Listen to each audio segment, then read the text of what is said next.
اعوذ باللہ من الشیطان الرجیم بسم اللہ الرحمن الرحیم۔ شروع اللہ کے نام سے جو بڑا مہربان نہایت رحم کرنے والا ہے۔ قرب قیامت کا ایک ایسا فتنہ جس کا خوف اور دبدبہ ہر زمانے میں پایا جاتا تھا۔ اس فتنے کا ذکر اگر صحابہ کرام کی مجلس میں ہو جاتا تو صحابہ زاروں قطار رونا شروع کر دیتے اور اس فتنے سے اللہ پاک کی پناہ مانگتے۔ دوستو، آج کی اس ویڈیو میں بات کروں گا اس کائنات کے سب سے بڑے فتنے کی، یعنی دجال کی۔ یہ دجال کون ہے اور دجال حقیقت میں کس شخصیت کا نام ہے؟ دجال کی پیدائش کب اور کیسے ہوئی اور دجال کے ماں باپ کون ہیں؟ اور کیا حضور پاک صلی اللہ علیہ وآلہ وسلم کے زمانے میں بھی دجال موجود تھا؟ دجال اس وقت کہاں ہے اور دجال اس دنیا میں کب ظاہر ہوگا؟ دوستو، ان سارے سوالوں کے جواب آج کی اس ویڈیو میں آپ کو قرآن و حدیث کی روشنی میں بتاؤں گا، لہٰذا آپ سے درخواست ہے کہ میری اس ویڈیو کو پورا اینڈ تک ضرور دیکھیے گا۔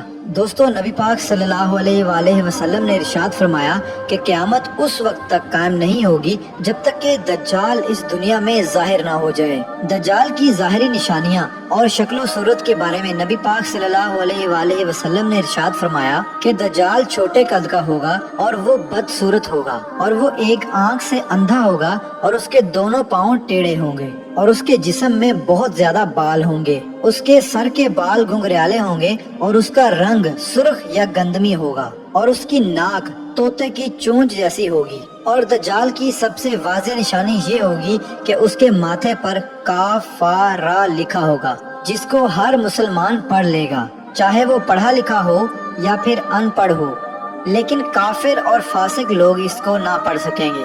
دوستو، دجال جب اس دنیا میں ظاہر ہوگا تو لوگوں کے سامنے وہ پرہیزگار بن کر رہے گا تاکہ لوگ زیادہ سے زیادہ اس کی پیروی کریں، لیکن اندر سے وہ کافروں کی طرح ظالم ہوگا۔ دجال سب سے پہلے نبوت کا دعویٰ کرے گا، جب اس کے ماننے والوں کی تعداد زیادہ ہو جائے گی تو اس کے بعد یہ خدائی کا دعویٰ کر دے گا۔ دجال ایک بہت بڑی سواری پر سوار ہو کر پوری روئے زمین پر گردش کرے گا۔ وہ سواری اتنی بڑی ہوگی کہ اس کی آنکھوں کا درمیانی فاصلہ 40 گز ہوگا۔ دوستو، دجال کے پاس بے شمار طاقت اور بے شمار مال و دولت کے خزانے ہوں گے۔ اس روئے زمین کی زیادہ تر نہروں پر اس کا قبضہ ہوگا اور اس کی اجازت کے بغیر کوئی بھی پانی نہ پی سکے گا۔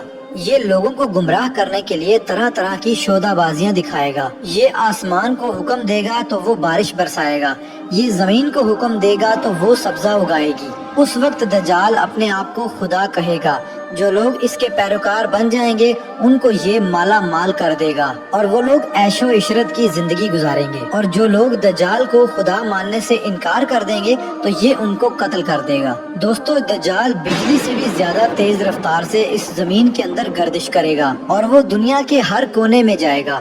اس وقت دنیا کے تمام کافر اور اسرائیلی لوگ اس کی حمایت کریں گے اور اس کی جماعت کے ساتھ شامل ہو جائیں گے، لیکن جو سچا مسلمان ہوگا وہ اس کو پہچان لے گا اور اس کو ماننے سے انکار کر دے گا۔ دجال پوری روئے زمین میں فتنہ اور فساد پھیلانے کے بعد مکہ مکرمہ اور مدینہ منورہ کی طرف روانہ ہوگا۔ جب یہ مکہ میں داخل ہونے کی کوشش کرے گا تو اس کو مکہ میں داخل ہونے سے روک دیا جائے گا اور آخرکار مکہ سے ذلیل و خوار ہو کر مدینہ منورہ کی طرف جائے گا۔ اس وقت مدینہ منورہ کے 7 دروازے ہوں گے اور ہر دروازے پر اللہ تبارک و تعالیٰ کی طرف سے ایک نگہبان فرشتہ مقرر ہوگا جو اس کو مدینہ منورہ میں داخل ہونے نہیں دے گا۔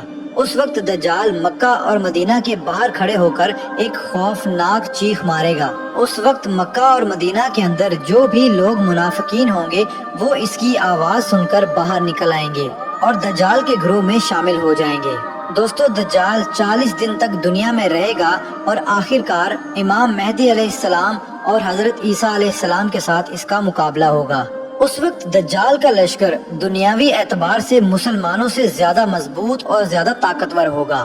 اس وقت مسلمانوں اور دجالی گروہ کے درمیان ایک بہت بڑی جنگ ہوگی۔ اس جنگ کے اندر دجالی ہار جائیں گے اور دجال کے لشکر کو بہت بری طرح ہار کا سامنا کرنا پڑے گا۔ اس وقت دجال حضرت عیسیٰ علیہ السلام سے ڈرتے ہوئے فلسطین کی طرف بھاگے گا اور حضرت عیسیٰ علیہ السلام اس کا پیچھا کرتے ہوئے اس کو مقام لد پر پکڑ لیں گے۔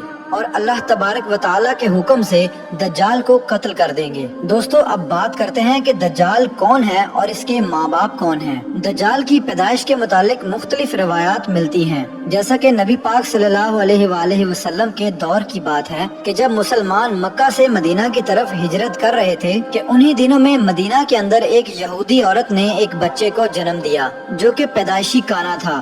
پیدائش کے اعتبار سے یہ بچہ بہت عجیب و غریب تھا۔ بچپن میں یہ بچہ مدینے کے اندر بچوں کے ساتھ کھیلا کرتا تھا اور آہستہ آہستہ یہ بچہ مدینے کے اندر مشہور ہونے لگا اور مدینے کے اندر اس نے اپنے اوپر وحی آنے کا دعویٰ کر دیا اور یہ بچہ لوگوں کے ساتھ عجیب و غریب اور پر اسرار باتیں کرنے لگا۔ جب اس کی ماں کو یہ علم ہوا تو اس کی ماں حضور پاک صلی اللہ علیہ وآلہ وسلم کی خدمت میں آئی اور اپنے بیٹے کا سارا حال نبی پاک صلی اللہ علیہ وآلہ وسلم کو بتایا، اور اس بچے کی ماں حضرت محمد صلی اللہ علیہ وآلہ وسلم سے گزارش کرنے لگی کہ آپ اس بچے کا معائنہ کریں کہ یہ کیا کر رہا ہے۔ ایک دن آپ صلی اللہ علیہ وآلہ وسلم صحابہ کرام کے ہمراہ اس بچے کا معائنہ کرنے کے لیے اس کے گھر کی طرف روانہ ہوئے تو آپ نے رستے میں اس بچے کو انصاری بچوں کے ساتھ کھیلتے ہوئے دیکھا۔ اس بچے کا نام ابن سیاد تھا۔ اس وقت آپ صلی اللہ علیہ وآلہ وسلم کے ساتھ عمر بن خطاب رضی اللہ تعالی عنہ اور دیگر صحابہ کرام بھی موجود تھے۔ اس وقت ابن سیاد بلوغت کے قریب تھا لیکن جوان نہیں ہوا تھا۔ آپ صلی اللہ علیہ وآلہ وسلم اس کے قریب گئے لیکن اس کو پتہ نہ چلا تو آپ صلی اللہ علیہ وآلہ وسلم نے اس کی کمر پر ایک ضرب لگائی اور ابن سیاد سے فرمایا کہ کیا تم گواہی دیتے ہو کہ میں اللہ کا رسول ہوں؟ تو ابن سیاد نے آپ صلی اللہ علیہ وآلہ وسلم کی طرف دیکھا اور کہا کہ میں گواہی دیتا ہوں کہ آپ اللہ کے رسول ہیں۔ پھر ابن سیاد نے آپ صلی اللہ علیہ وآلہ وسلم سے کہا کہ کیا آپ گواہی دیتے ہیں کہ میں اللہ کا رسول ہوں؟ تو آپ صلی اللہ علیہ وآلہ وسلم نے ابن سیاد کو چھوڑ دیا اور فرمایا کہ میں اللہ اور اس کے رسولوں پر ایمان لایا۔ اس کے بعد آپ صلی اللہ علیہ وآلہ وسلم نے ابن سیاد سے پوچھا کہ تو کیا دیکھتا ہے؟ تو ابن سیاد نے کہا کہ میں سمندر پر عرش دیکھتا ہوں۔ تو اس وقت آپ صلی اللہ علیہ وآلہ وسلم نے ارشاد فرمایا کہ وہ ابلیس کی چال ہے۔ تو اس وقت ابن سیاد نے حضرت محمد صلی اللہ علیہ وآلہ وسلم کو بتایا کہ میرے پاس سچی اور جھوٹی خبریں آتی ہیں۔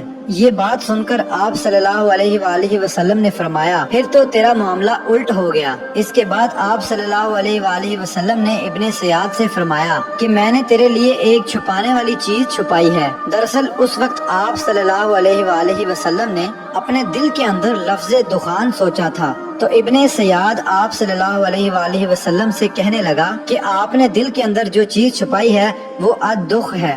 تو اس پر آپ صلی اللہ علیہ وآلہ وسلم نے ارشاد فرمایا کہ ذلیل ہو جا، تیری قدرت بڑھ نہیں سکتی۔ اس وقت حضرت عمر رضی اللہ تعالی عنہ نے فرمایا کہ اگر آپ مجھے اجازت دیں تو میں اس کی گردن اڑا دوں۔ اس وقت آپ صلی اللہ علیہ وآلہ وسلم نے ارشاد فرمایا کہ اسے چھوڑ دو، کہ اگر تو یہ سچا ہے تو اسے قتل نہیں کر سکتا، اور اگر یہ جھوٹا ہے تو اسے قتل کرنے میں کوئی بھلائی نہیں۔ دوستو مدینے کے لوگ ابن سیاد کے بارے میں کہا کرتے تھے کہ بعض شیاطین اس کے پاس آتے تھے جو اسے عرش الہی کی خبریں دیا کرتے تھے، جبکہ آپ صلی اللہ علیہ وآلہ وسلم نے ابن سیاد کے بارے میں سکونت اختیار کی ہے، کیونکہ آپ صلی اللہ علیہ وآلہ وسلم کی طرف یہ وحی نہیں کی گئی کہ ابن سیاد کی حقیقت کیا ہے، جبکہ بعض لوگ ابن سیاد کو ہی دجال مانتے ہیں، اور چند صحابہ کرام کا خیال بھی یہی تھا۔ اور ایک دوسری روایت میں ملتا ہے کہ حضرت عمر رضی اللہ تعالی عنہ آپ صلی اللہ علیہ وآلہ وسلم کے سامنے ابن سیاد کو دجال کہا کرتے تھے، لیکن آپ صلی اللہ علیہ وآلہ وسلم نہ ہی اس بات کا اقرار کرتے اور نہ ہی انکار کرتے۔ دوستو ابن سیاد کے اندر ایسی بہت ساری نشانیاں موجود تھی جو کہ ہو بہو دجال کی نشانیاں تھی۔ یہی وجہ ہے کہ اس دور کے اندر صحابہ کرام بھی ابن سیاد کو دجال کہا کرتے تھے، اور بعض مفسرین کا یہ کہنا ہے کہ ابن سیاد ہی وہ شخص ہے جو قیامت کے قریب دجال بن کر ظاہر ہوگا۔